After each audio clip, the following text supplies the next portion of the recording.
Assalamualaikum warahmatullahi wabarakatuh. Alhamdulillah, Bapak Ibu yang saya hormati, kita berjumpa kembali dalam kajian subuh Yayasan Pendidikan As-Salam, Jalan Merpati nomor 4 Sampang, Madura. Hari ini Rabu 3 Desember 2025. Tema pada pagi hari ini adalah pentingnya mengendalikan hawa nafsu. Bapak Ibu yang saya hormati, kita tahu bahwa manusia itu lebih mulia daripada malaikat, disebabkan karena manusia itu dibekali dengan jiwa dan hawa nafsu, sementara malaikat tidak diberikan hawa nafsu.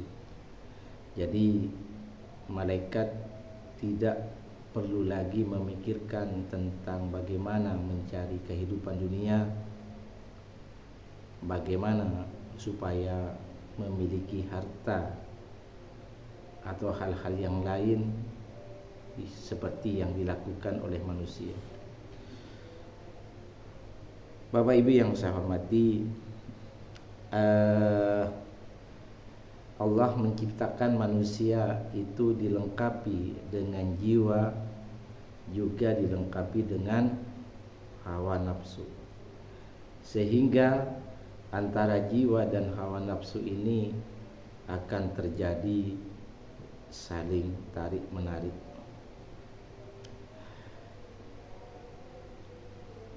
Manusia itu dilengkapi hawa nafsu, dan ini merupakan fasilitas yang Allah berikan kepada kita dalam rangka sebagai penyeimbang di dalam tubuh kita. Jadi hawa nafsu ini tidak mungkin dihilangkan, tetapi perlu dikendalikan.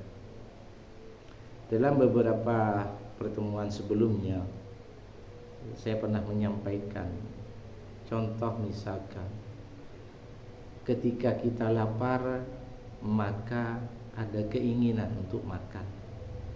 Ketika kita haus, ada keinginan untuk minum.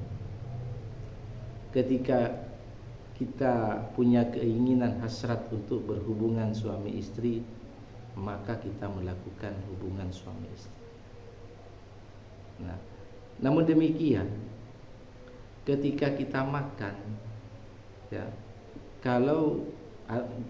ketika kita makan dan minum, kalau itu dilakukan atau makanan atau minuman itu diperoleh dari cara-cara yang halal, maka itu artinya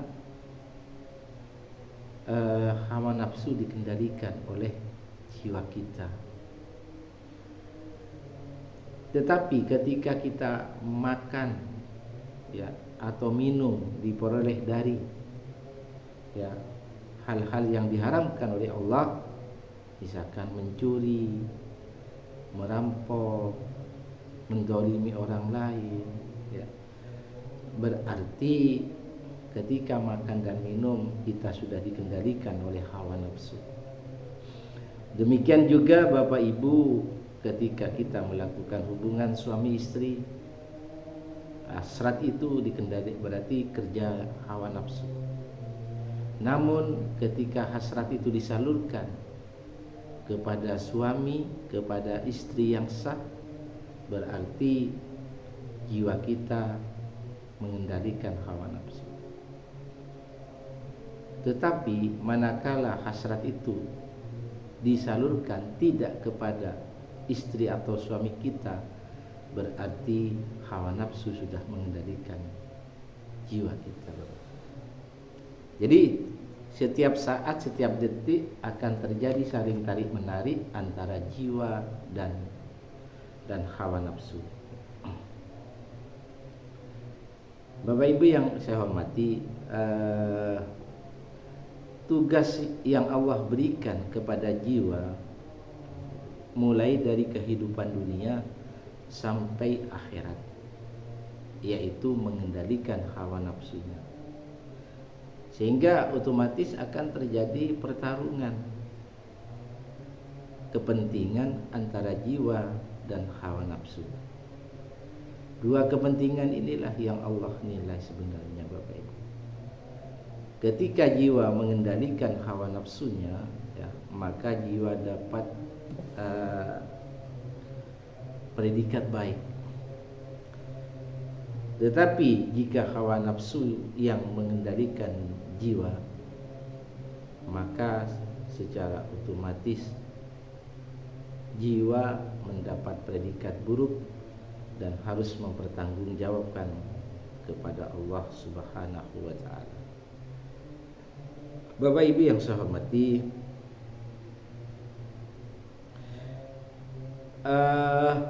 sebenarnya Allah Subhanahu wa taala itu menilai kita dari sisi jiwa. Ya. Ketika jiwa kita mengendalikan hawa nafsunya, maka sebetulnya itulah yang diinginkan oleh Allah. Karena ketika posisi jiwa mengendalikan hawa nafsunya, itu adalah nilai tertinggi di mata Allah. Bapak Ibu yang saya hormati, kita harus memahami juga ketika kita bersemangat kepada dunia, maka sebenarnya kita itu sedang dipimpin oleh hawa nafsu. Tetapi ketika jiwa yang memimpin hawa nafsu, ya, maka itu ceritanya menjadi lain. Ya. Nah, ini sebenarnya yang sangat diharapkan oleh Allah Subhanahu wa taala. Bapak Ibu yang saya hormati, mari kita renungkan di dalam surat An-Nazi'at ayat 40. Allah berfirman, "Wa amma man khafa maqama rabbih." Dan adapun orang yang takut kepada kebesaran Tuhannya,